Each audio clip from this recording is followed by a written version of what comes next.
Il s'agira d'agir ensemble dans le cadre de la gouvernance institutionnelle, pédagogique, des établissements de formation de recherche et d'ateliers numériques.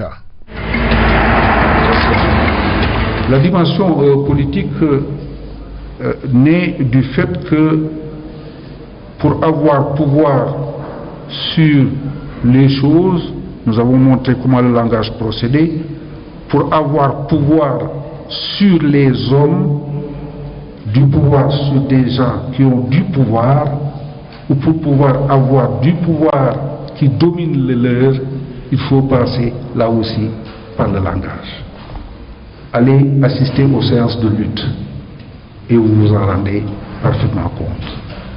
Le différentiel mystique qui fait qu'un lutteur terrasse un autre lutteur transite là aussi par le langage.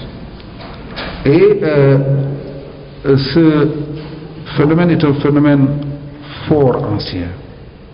C'est un phénomène qui passe par la magie. C'est un phénomène qui passe par l'invective surtout. Dans l'Iliade d'Homère, les héros ne s'affrontent jamais avant de s'invectiver. Ils s'invectivent d'abord lorsque Hector demande à Diomède: qui es-tu, magnanime guerrier qui terrasse les Troyens? Diomède se frappe la poitrine et nomme ses sept ancêtres avant de dire: voilà le sang dont je me flatte d'être. Mais ici c'est exactement la même chose qu'on fait. C'est juróom ñaari maam ngay waxal. Lorsque Bromdal s'adresse à Lat Dior pour lui demander de sortir du Kayor et qu'il lui dit: as-tu entendu ma tante? Avez-vous entendu Mokhordieu, Biram Fatma, ainsi de suite, jusqu'à Latsuka Bengonedji? Avez-vous demandé Bromdal qui commande au Kayor de sortir du Kayor? Et qu'elle lui répond: ils ont tous entendu Diop et leurs cendres ont frémi, ils ont tous entendu et ne guettent que ta réponse. Veille à ne point gémir pour ne point trahir. Cela veut dire que ce discours-là, ce n'est pas un discours énumératif simplement de ses ancêtres, mais c'est ceux à qui il doit s'égaler, ceux dont il doit être digne. C'est cela que cela signifie. Ce type de langage est un discours consacré. Et ce type de langage, précisément, est un discours qui, dans notre tradition, est enraciné comme étant le discours qui positionne en fait quelqu'un par rapport à une communauté. Par rapport à une communauté. C'est ainsi que, dès 1922, la charte du code de Kouroufa-Kankouga, la charte du Mandé, énonce en son article 7 que l'homme, en tant qu'individu fait d'os et de nerfs, de peau couverte de poils et de cheveux, se nourrit d'aliments et de boissons, mais son âme, son esprit vit de trois choses: voir ce qu'il a envie de voir, dire ce qu'il a envie de dire et faire ce qu'il a envie de faire. Dire ce qu'il a envie de dire. Et je prétends que toute liberté, l'énoncé de toute liberté comporte justement cet acte de dire, cet acte de nommer. Je considère, pour ma part, la Révolution française elle-même comme la revendication de l'égal accès à la parole. L'article 11, excusez-moi, de la Charte des droits de l'homme et du citoyen dit que la libre communication des pensées et des opinions est l'un des droits les plus précieux de l'homme. Tout citoyen peut donc parler, écrire, imprimer librement, sauf à répondre des abus de cette liberté dans les cas déterminés par la loi.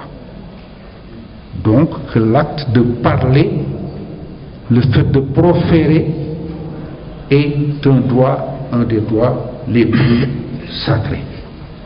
Que notre société, donc, que notre univers, nous, soit un univers des mots, que notre univers soit tissé de mots littéralement et qu'on l'appelle société de la communication, je dis qu'il n'y a rien d'étonnant parce que les différentes chartes jusqu'en 1948 ont repris précisément cette disposition-là.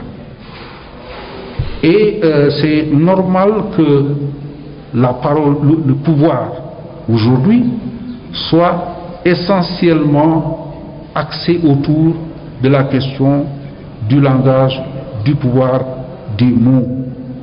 Celui qui détient le monopole de la parole, celui qui a la possibilité de distribuer la parole, c'est cela qui détient le pouvoir dans une société.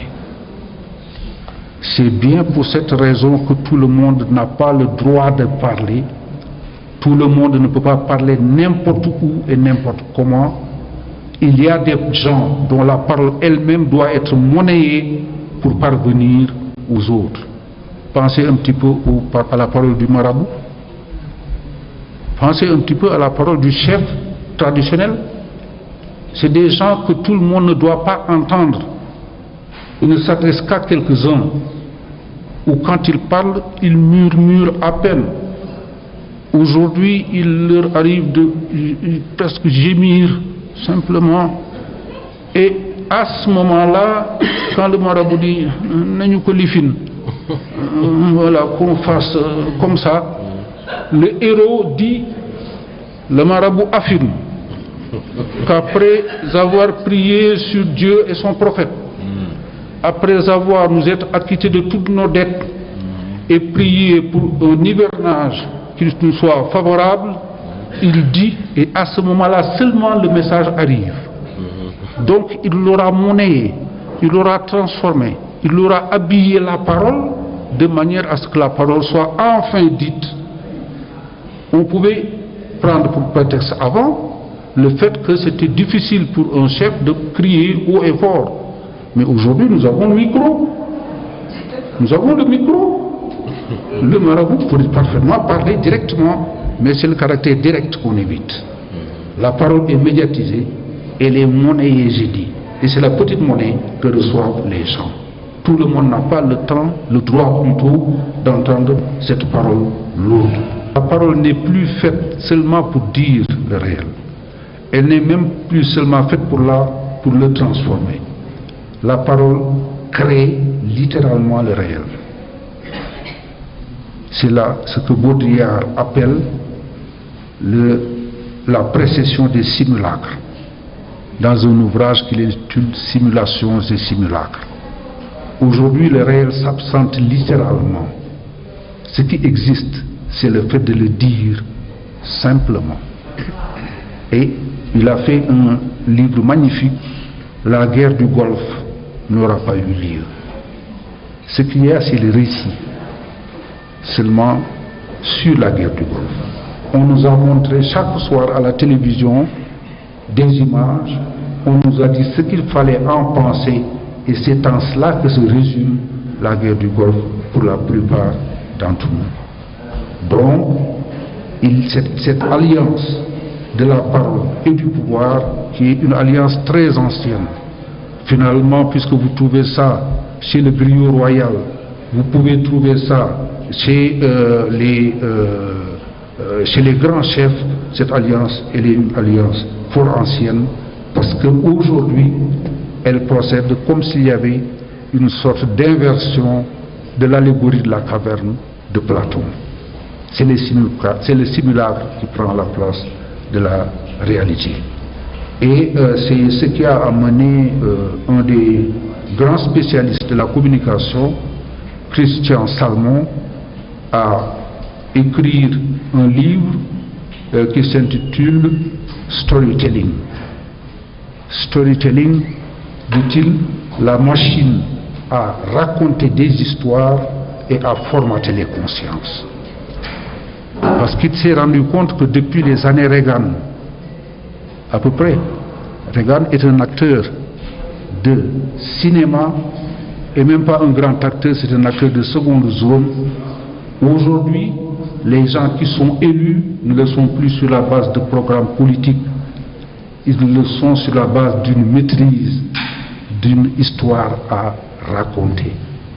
Pourvu que cette histoire intéresse les gens, ils voteront pour vous. C'est comme cela que ça se passe de toute manière. Il dit qu'il y a un nouvel ordre narratif, une nouvelle machine à fabriquer de l'imaginaire, pourvu que cet imaginaire, les gens y adhèrent. Et storytelling, c'est justement cela, c'est la théâtralité du politique qui passe par la maîtrise du langage. Et il en déduit que quelqu'un comme Obama, alors qu'il y a plus de 400 chaînes de télévision aux États-Unis, Obama est présent à chaque heure du jour et de la nuit. Et c'est pour cela que Obama est une star. C'est une star. Aujourd'hui, il y a une starisation de la politique qui passe précisément par cette maîtrise des mots et par la recherche de la monopolisation des mots, de l'univers des signes. Et c'est un phénomène, à vrai dire, relativement ancien, parce que c'est né avec le développement des moyens de communication. Rappelez-vous simplement que ceux qui en ont fait le plus, ceux qui en ont bénéficié le plus, c'est des gens comme Hitler, par exemple. Qu'est-ce qu'aurait été le nazisme sans ces grands défilés de Nuremberg, dans les stades de Nuremberg, avec ces discours enflammés du chef, qui font que la nation la plus intelligente de l'Europe de cette époque est arrivée à suivre un caporal à demi dérangé et à faire une guerre pendant 6 ans. Et rappelez-vous, c'est le général de Gaulle qui écrit dans son mémoire que lorsqu'il faisait ses discours, il les répétait devant un miroir. Il les répétait devant un miroir. Parce que c'est justement, la politique s'est théâtralisée. Ce qui nous est fourni aujourd'hui, c'est un spectacle. C'est un spectacle, et ce spectacle-là transite inévitablement par les mots, par l'espace symbolique.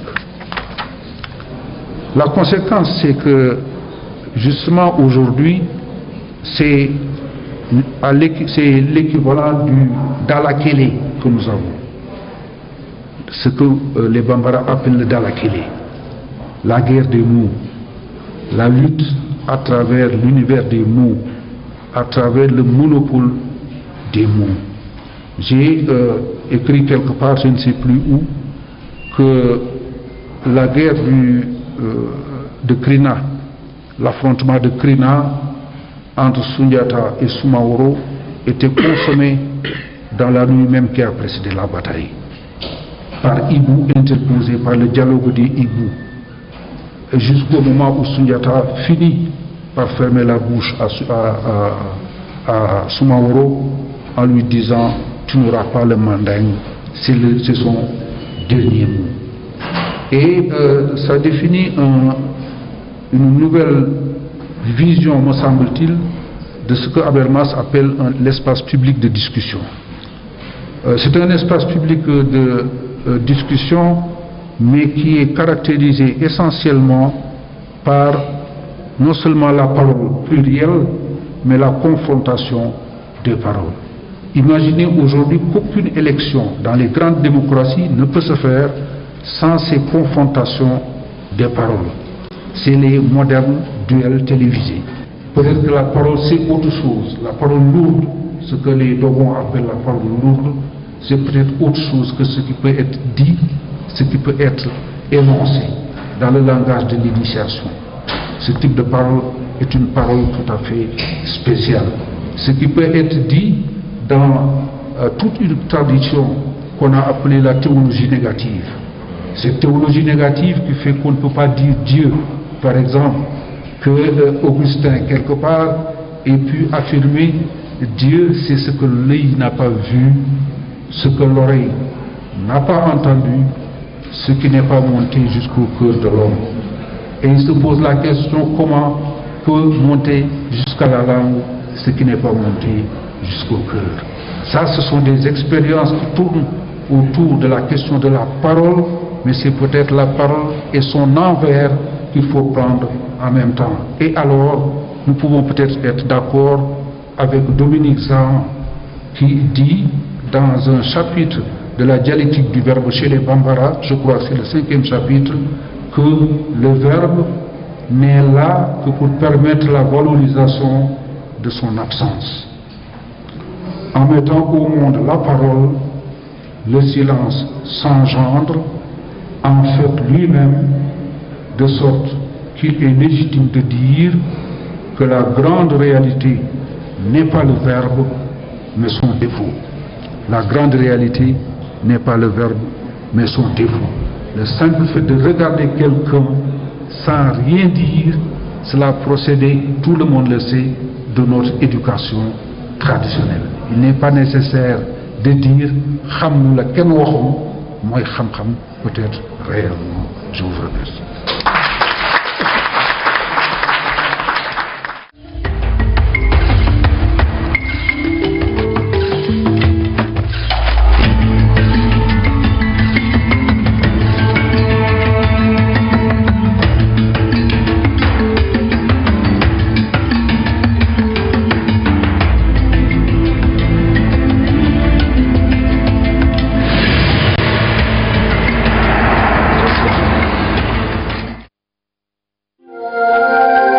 Merci très chers élèves du lycée Abdoulaye Sadji de Rufisque.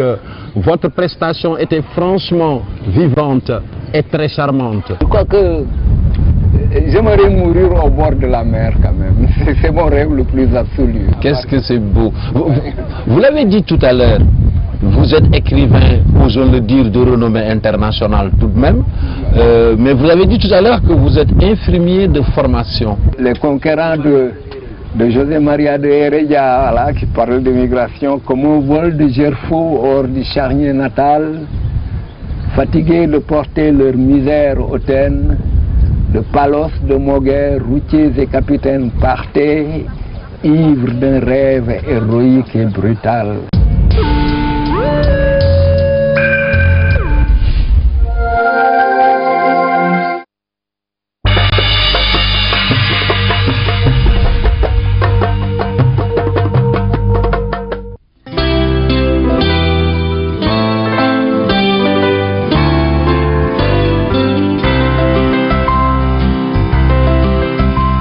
Petite marchande d'allumettes habitait une maison austère au bout d'une rue sans soleil avec son frère le petit Pierre.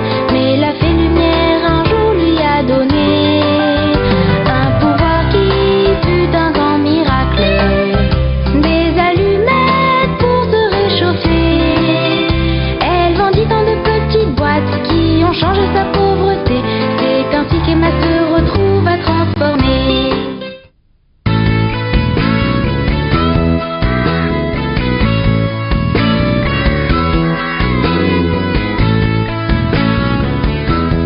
Vous êtes prêts les enfants? Oui, maman.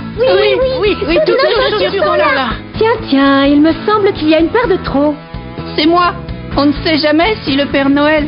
Mon petit Paul, j'ai dit une seule paire, tu sais. Le Père Noël saura bien les reconnaître. Mais je croyais que peut-être qu'il ne verrait pas. Écoutez-moi tous les trois. Demain, c'est Noël. Vous allez sûrement être gâtés. Oui, maman, nous avons bien travaillé. Nous avons tous eu de bonnes notes. Et nos maîtres sont contents. Oui, je sais tout cela. Et je voudrais que vous pensiez un peu aux autres enfants qui n'ont peut-être pas votre chance. Oui, c'est vrai, tout le monde ne vit pas dans un grand château comme nous. Et puis, il y en a qui ont faim et froid. Regardez comme la neige tombe dehors. Vous voyez cette allumette, les enfants? Alors écoutez-moi bien. Je vais vous raconter la véritable histoire de la petite marchande d'allumettes.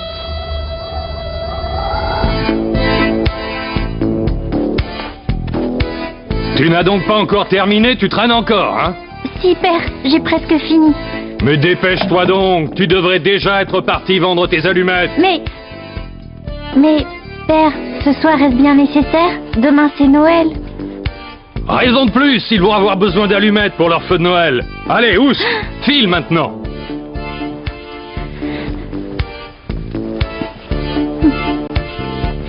Bonsoir, père.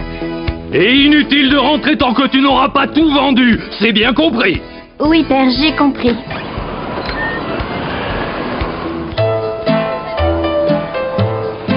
Allumettes! Demandez mes allumettes! Oh!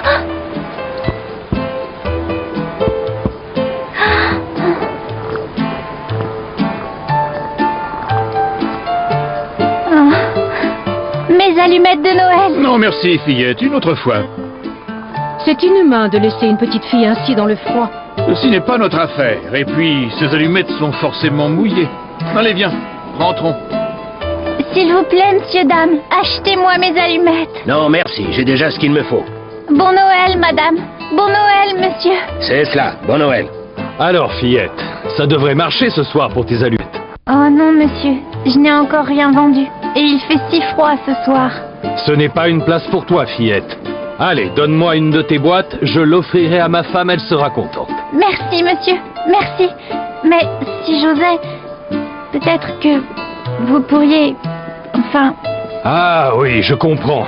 Tu voudrais te rapprocher des lumières du magasin. C'est ça, n'est-ce pas? Mais c'est que je tiens à mon boulot, moi. Si je te laisse approcher, je risque ma place, tu le sais bien. Dès la fermeture du magasin, tu pourras aller voir les vitrines. Oh, monsieur, c'est gentil, merci beaucoup. Allez, bon courage, fillette. Au revoir et joyeux Noël. Oh non, mes allumettes s'envolent. Bonsoir, fillette. Quel vent ce soir. Voilà votre boîte d'allumettes. Merci, monsieur. Pauvre petite. Oui, c'est bien triste. Ça y est, le vigile est enfin parti.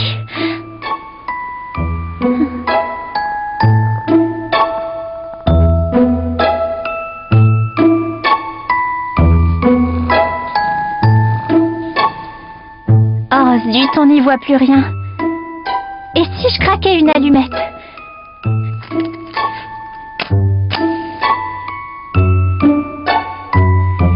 Ah, dommage, tout le monde est déjà en train de dormir.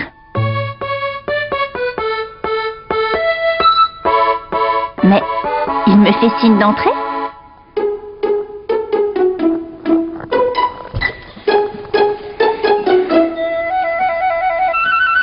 Bonsoir à tous. Bonsoir, bel enfant. Mais qui es-tu donc? Et que fais-tu dehors par cette nuit glaciale? Eh bien, je suis Emma, la petite marchande d'allumettes. Eh bien, bonsoir Emma. Moi, je suis Pinocchio et voici Geppetto, mon créateur. Eh bien, bonsoir Pinocchio. Regardez, je vais craquer une allumette, ça fera de la lumière.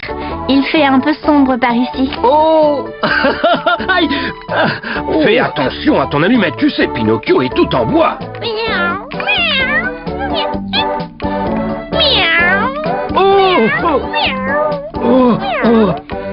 Et si on allumait les bougies, ça donnerait une atmosphère de fête. Qu'en pensez-vous? Oh oui, et cela nous réchauffera en plus. Après tout, c'est Noël. Tiens, je vais t'aider. Donne-moi une allumette. Attention à la flamme, Pinocchio. Ne te brûle pas. Tu m'as donné la vie, Geppetto, c'est d'accord. Mais maintenant, je suis plus grand et je peux me débrouiller tout seul. Tu ne crois pas, non? Mais regardez-moi ce petit prétentieux. Cette ambiance me donne envie de danser. En avant la musique. Veux-tu être mon chevalier servant, Pinocchio? Oh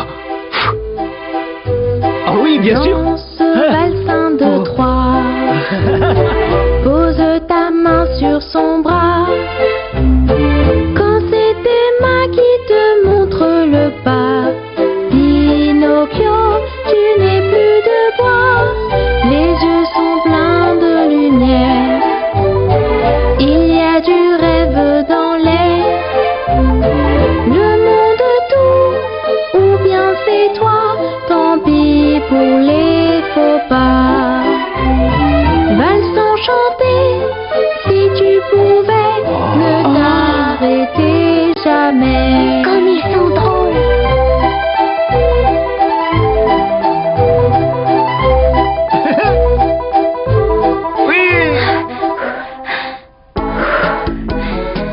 prête, Pinocchio? Ne t'inquiète pas, Geppetto, je te le ramène. Nous allons juste faire un tour.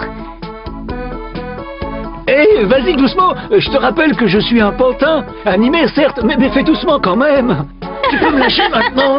D'accord, tu es un pantin génial. Mais je te lâcherai tout à l'heure dans l'allée du magasin. Pour le moment, tu restes dans mes bras. Moi, mon départ est sûrement pour cette nuit. Toi, la merloie, tu vas finir dans la chambre d'une petite gâtée. J'aimerais bien un univers douillet. Tiens, cet après-midi, j'ai bien cru que je partais pour de bon. Ils avaient l'air adorables, ces trois petits bambins avec leur maman. À les entendre, ils vivaient dans un beau château, j'en rêvais déjà. Ils m'ont caressé, retourné dans tous les sens, j'en avais le vertige. Et puis ils sont repartis. C'est comme moi, j'ai cru finir entre les mains d'un gosse insupportable. Heureusement pour moi, sa mère ne voulait pas des cymbales. Hein? Je croyais que le magasin était fermé. Mais qui donc est cette petite fille au milieu de l'allée avec Pinocchio en plus? Par ici, Pinocchio. Mais je te croyais dans la vitrine avec Geppetto. Je vous présente Emma. Elle est venue nous dire un petit bonsoir. Bonsoir, Emma. Mais d'où viens-tu? Bonsoir, Madame Loa. Je suis la petite marchande d'allumettes. J'étais dehors et Pinocchio m'a fait signe d'entrer. Oh, dis donc, tu n'as pas l'air en forme ce soir, Pinocchio. Dis, merloie, passe donc une annonce dans le magasin pour la fée lumière. Il faut le remettre sur pied, ce petit.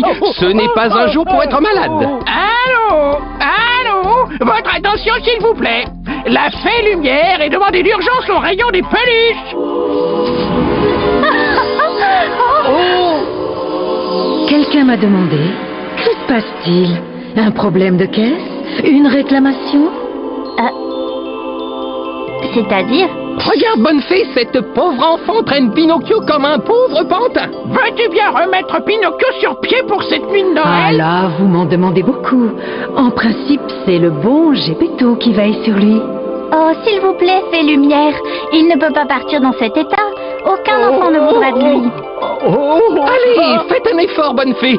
Nous vous le demandons en cette belle nuit de Noël. Viens près de moi, Emma. Je vais te montrer quelque chose. Tu es bien la petite marchande d'allumettes, n'est-ce pas? Oui, c'est bien moi, fée lumière.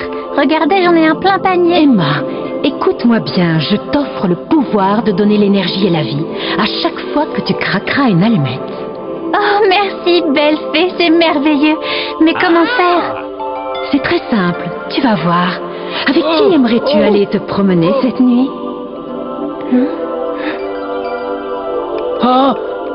Ouais. Je ne sais pas, moi. Pinocchio, mes amis le singe et l'oie, tiens, et les petits soldats aussi. Oh, comme mon petit frère les aimerait. Eh bien, Emma, à toi de jouer. Il te suffit de craquer une allumette. À la 1, à la 2, à la 3.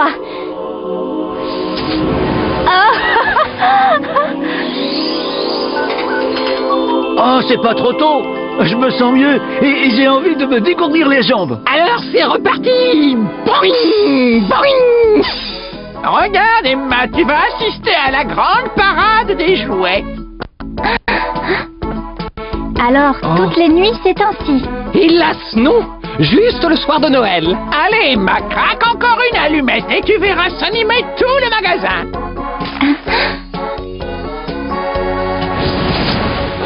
Oh! Youpi! C'est Noël! C'est Noël! C'est Noël! C'est Noël! Oui, oui! Oui!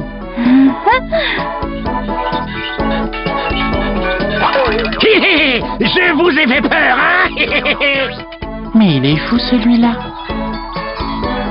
Je vais en surprendre des enfants cette nuit! Hey!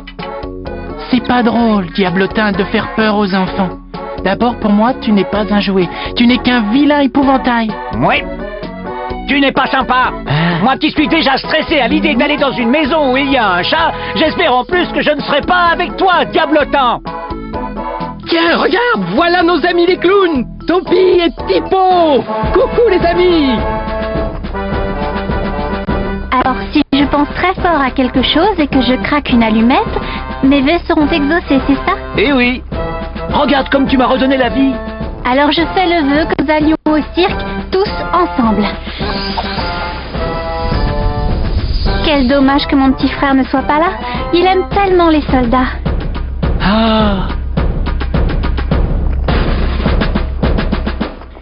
Bonsoir, charmante demoiselle. Je dirais même rebonsoir, bel enfant. Bonsoir, messieurs les clowns. Alors, comme ça, tu souhaites que nous allions tous ensemble au cirque? Oh oui, j'aimerais tant voir un spectacle de cirque ce soir. Avec vous, bien sûr. Alors, petite Emma, as-tu quelques réserves? Bah, des réserves de quoi? Et tu es bien la petite marchande d'allumettes, non? Oui, bien sûr. Regardez, j'en possède un plein panier. Très bien, alors on t'emmène avec nous. Mais Topi, tu sais qu'on a un rendez-vous très important ce soir. Oui, bien sûr, mais ne t'inquiète pas, on sera à l'heure. J'aimerais bien vous suivre, mais on ne peut pas sortir d'ici, à moins que...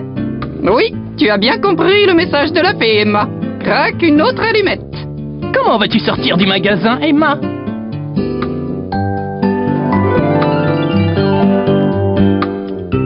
Là, avec le carrosse de Cendrillon. Pourquoi pas? Mais pour le carrosse, il te faut brûler plusieurs allumettes.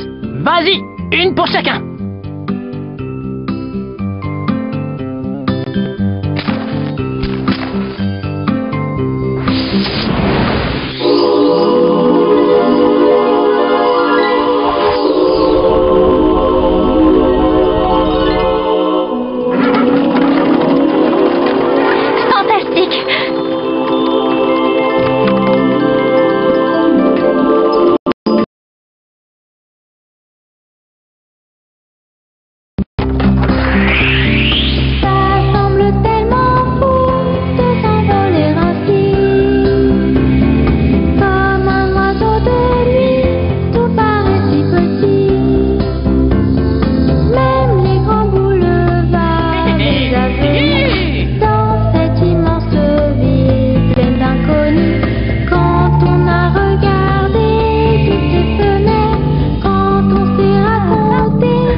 On est arrivé, Pinocchio. Oh!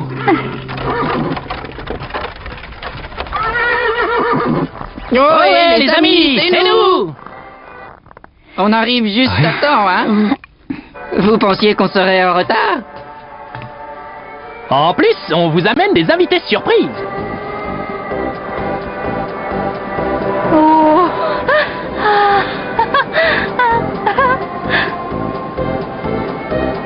Ah, c'est beau, depuis le temps que j'en rêvais. Asseyez-vous là. Nous, il faut que nous allions nous préparer. Surtout, Emma, garde bien tes allumettes dans ton petit panier.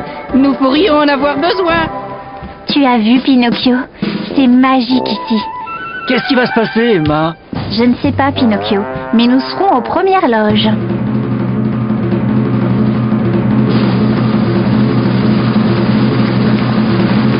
Bonjour à tous et merci d'être venus si nombreux au cirque mystérieux. Et maintenant, petits et grands, voici vos amis les clowns magiciens, Topi et Tipo. Je vous demande de les applaudir très fort.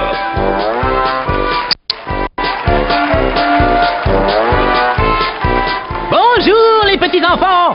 Moi, c'est Tipo. Ne l'écoutez pas, les enfants. C'est moi, Tipo, je suis le seul, le vrai. Mais enfin, puisque je vous dis que c'est moi, Tipo, vous n'allez pas l'écouter quand même. Vous avez vu, il prétend être Tipo, tout ça parce qu'il a pris mon manteau. Mais pourquoi tu dis ça? Tu veux bien leur dire que tu m'as volé mon manteau, coquin? Mais non. Il est rouge, mon manteau, enfin regarde, c'est bien le mien.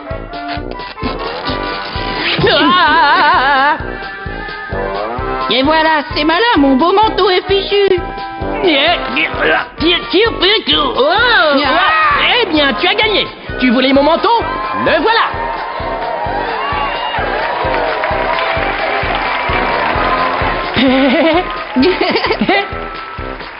Alors les enfants, vous nous reconnaissez maintenant? Oui.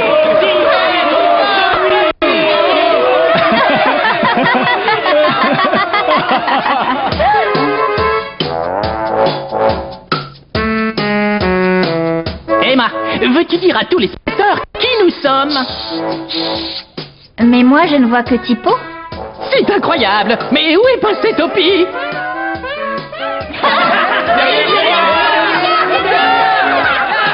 Oh, les enfants, sans lui, je ne peux plus finir mon numéro. C'est mon frère jumeau, ma moitié de moi. À toi de jouer, Emma. Des allumettes.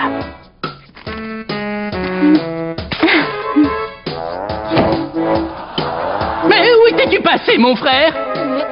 J'étais là, juste à côté de toi. Mais je ne te voyais pas, moi. Et pourtant, je ne t'ai pas quitté d'une semelle. Dans mes semelles? Comment ça, dans mes semelles? Oui, enfin, c'est une manière de dire, tu comprends? Une expression populaire, quoi. Comment ça, populaire? Tu veux surtout dire qu'après mon manteau, tu veux aussi me voler mes chaussures? Pas du tout, je disais que... Ah, ouais, j'ai compris. Tu veux me laisser tout nu, sans manteau, sans chaussures. Par cette terrible nuit d'hiver. Mais que va dire le public?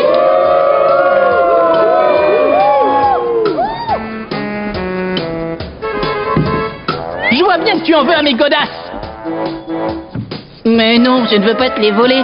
Mais elles sont si belles que j'aimerais bien les essayer. Et toi, tu me donnes quoi en échange?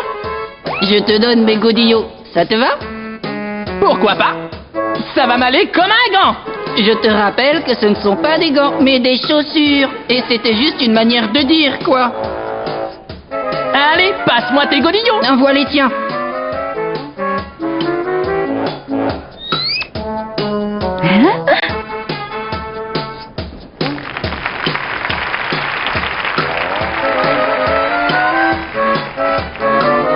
Alors les enfants, vous en pensez quoi?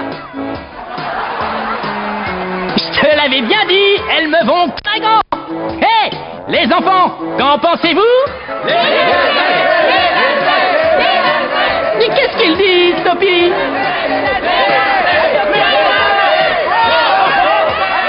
Je ne comprends pas. Qu'est-ce que vous dites, les enfants?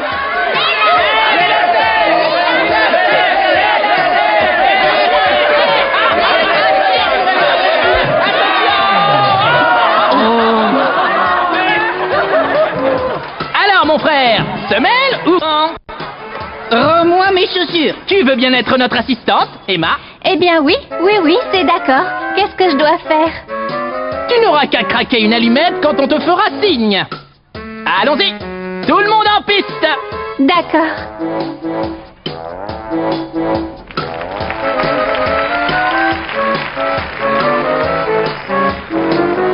Les enfants, vous voulez un numéro de magie? Oui! Mesdames et messieurs, les petits-enfants, écoutez-nous bien. On vous présente Emma, la petite marchande d'allumettes, qui sera notre assistante pour le numéro de magie qui va suivre.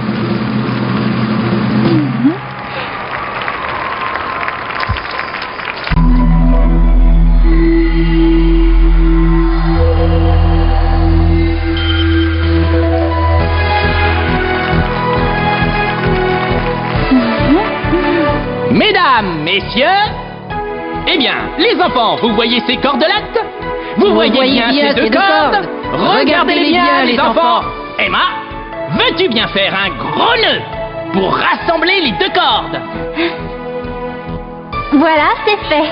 Veux-tu bien montrer le nœud au public, Emma? Il est solide, vous pouvez me croire. Et maintenant, les enfants, attention! Emma, la magicienne, c'est à toi. À la 1, à la 2, à la 3. Mais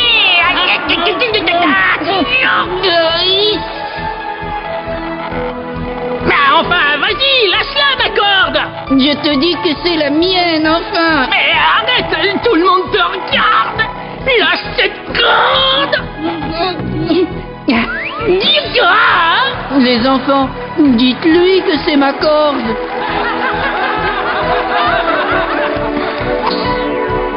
Et voilà le travail. Merci à tous.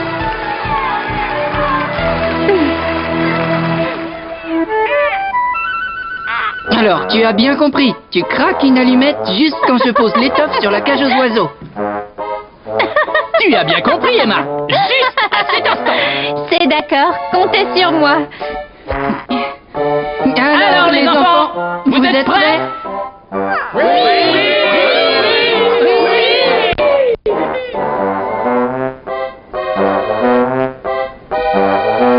Alors, on fait disparaître les perruches, les enfants. Il y a la 1, il y a la 2, À la 3. Alors, vous avez vu les enfants, la grosse perruche a disparu. Mais enfin, c'était pas prévu ça. Aidez-moi, j'y vois plus rien.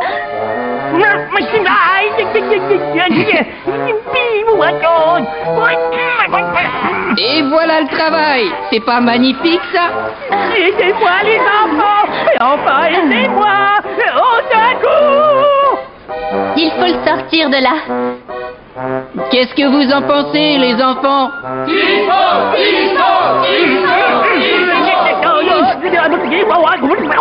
Emma, viens m'aider, je n'y arrive pas. Oh oui. Oh oui. Alors, vous allez y arriver, dépêchez-vous enfin.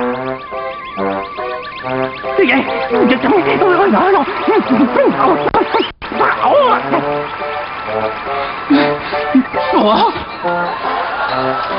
Merci à vous les amis. Attendez-moi.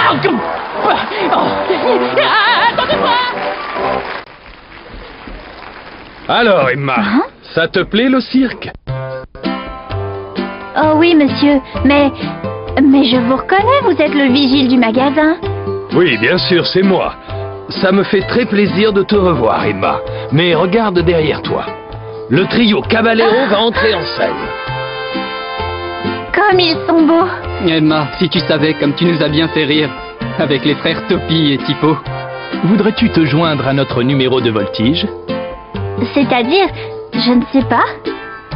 Comme c'est toi, la petite marchande d'allumettes, tu pourrais enflammer les torches. Ah, d'accord. Mais quand? Tu vas rentrer avec nous sur la piste. Le public te connaît maintenant. Tu vas voir, c'est un très beau numéro. Je voltige d'un cheval à l'autre. Ça va être à nous. J'entends le public qui s'impatiente. Monsieur Loyal, le rideau, s'il vous plaît, pour Emma.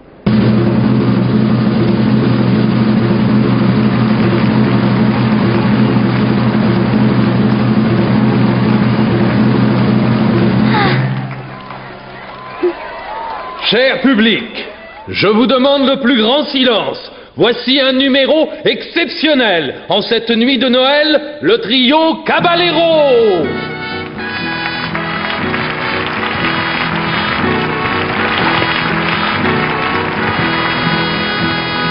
À toi de jouer, Emma.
Allons donner un coup de main à Emma.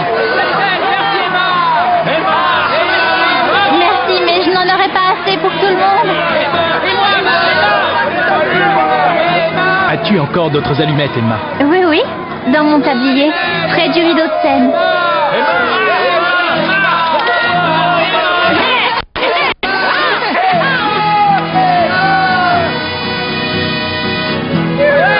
Merci, merci à vous tous. Je vous aime, je vous souhaite un joyeux Noël.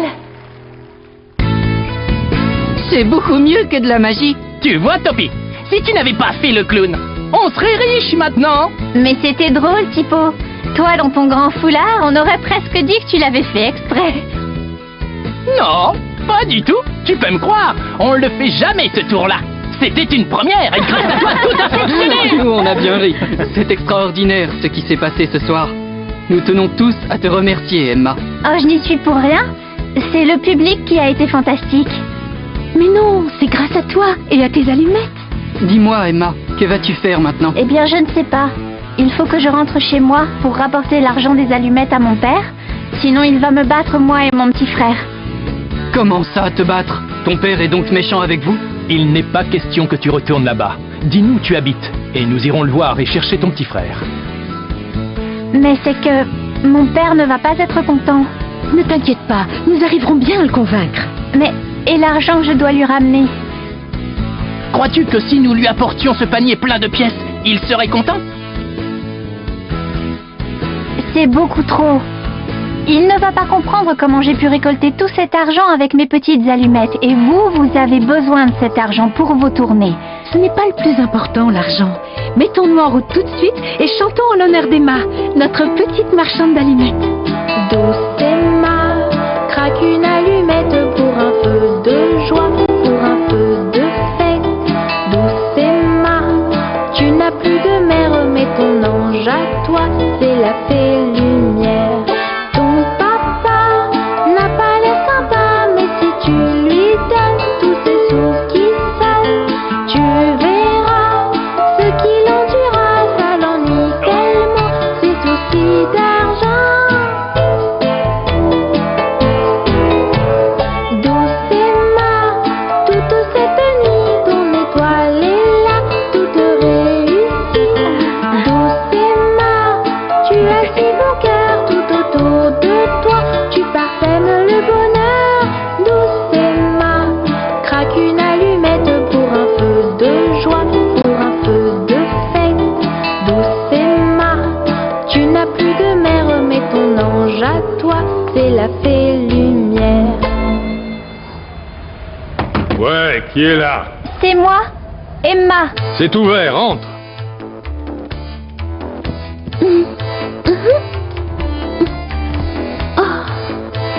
C'est à cette heure-là que tu rentres. Qu'est-ce que c'est que tout ce monde-là? Tu peux m'expliquer, Emma? Eh bien voilà, je te présente mes amis du cirque Mysterio et voici Pinocchio. Mais qu'est-ce qu'ils font ici, enfin? Et les allumettes? Tu devais vendre les allumettes, non? Père, j'ai tout vendu. Et voilà le résultat. Ah, ça! Tu as bien travaillé, ma fille. Ça, c'est du bon argent. Ah. Petit Pierre, viens me voir. J'aimerais te présenter quelqu'un. Oh, Pinocchio! Comment est-ce possible? Bonsoir, petit Pierre. Est-ce que tu veux te joindre à nous? Nous allons voir les vitrines des jouets. Comment ça, vous allez ressortir? À cette heure? Il n'en est pas question. Tu n'as pas fini de laver le sol. Au travail! Père, j'ai vendu toutes mes allumettes et en plus ce soir, c'est Noël. Allez, viens, petit Pierre. Enfile vite ton manteau.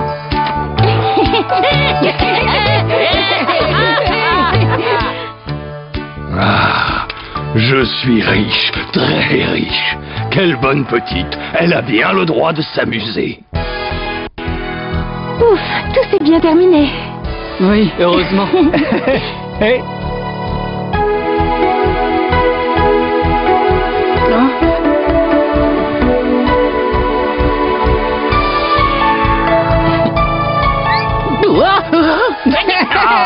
Que se passe-t-il encore? Attends un peu, espèce